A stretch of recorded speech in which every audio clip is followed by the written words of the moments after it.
This teacher was so good at his job that they fired him for it. When Mr. Carter's students became the top performers in the entire district, the principal didn't throw a party. She called a hearing. Accused of cheating, escorted from his classroom, his career hanging in the balance. But she made one critical mistake. She forgot that when you attack a teacher who changes lives, you're not just fighting one man. You're fighting an entire army of students and parents who won't stay silent. Walk into Mr. Carter's classroom and you'd forget you were in a school. This was a place where history breathed, where students became abolitionists in debates, where civil rights leaders felt like family members, where every child saw their potential reflected on the walls. While other teachers taught to the test, Mr. Carter taught to the soul. The results spoke for themselves. Chronic absentees became honor roll students. Parents cried at parent-teacher conferences, not from frustration, but from gratitude. But Principal Evans saw this magic as a threat.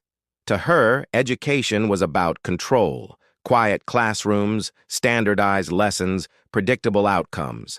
She'd regularly pull Mr. Carter aside to suggest his methods were too energetic or might make certain families uneasy. The writing was on the wall. His excellence was making people uncomfortable, and in the world of education, that's a dangerous thing to be. The state test scores dropped like a bomb. Mr. Carter's class didn't just beat the average, they demolished every record in the county. Students from a Title I school had outperformed children from neighborhoods where houses cost millions. The principal's office felt like a courtroom. "Explain this," Principal Evans demanded, sliding the scores across her desk like evidence. "My students worked hard," Mr. Carter said. "Impossible," she shot back. "These numbers don't make sense unless something improper occurred." What followed was an educational witch hunt. Investigators interrogated 13-year-olds as if they were criminal masterminds. They combed through his lesson plans, searching for secret cheat codes. Colleagues who'd praised his work now avoided eye contact in the hallway. The final blow came on a rainy Friday. 2 security guards escorted him out of the building as students watched from classroom windows. He sat in his car, gripping the steering wheel, wondering how inspiring children to love learning had become a fireable offense. Then his phone exploded. First 1 text, then 10, then 50.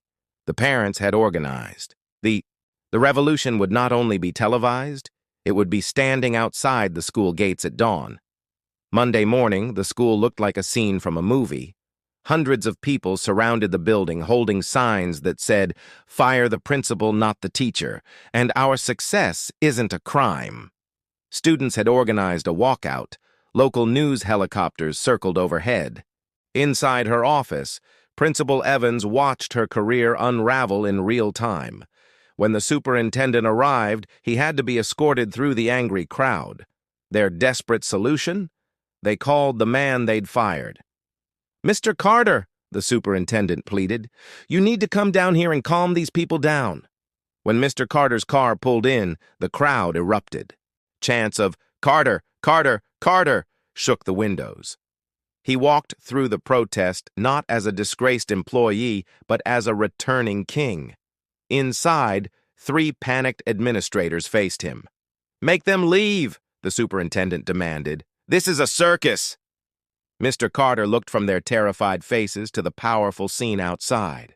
"You created this circus when you treated excellence like a crime," he said calmly. "That crowd out there, that's not a protest. That's a verdict. And you're guilty." The man they'd tried to destroy now held their futures in his hands. The surrender was total. Mr. Carter returned to his classroom the next day to a hero's welcome. Principal Evans was quietly transferred to a windowless office doing data entry.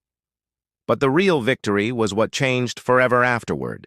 Mandatory bias training for all administrators, a community oversight board, and Mr. Carter's methods becoming the new gold standard for teaching in the district. Here's the uncomfortable truth this story exposes. We say we want excellent teachers, but we often mean we want comfortable ones. Principal Evans couldn't process that black excellence might be excellent. So she invented a conspiracy that nearly destroyed lives. This makes us ask, How many revolutionary educators are being pushed out of classrooms right now because their success makes people uncomfortable? How many Mr. Carters are sitting in empty apartments wondering how being too good at their job became a career-ending crime? The next time you hear about suspicious success in an unexpected place, ask yourself this: are you looking at evidence of cheating or evidence that our prejudices can't handle excellence when it comes in unexpected packages? Because the most dangerous bias isn't thinking certain people can't succeed, it's refusing to believe them when they do.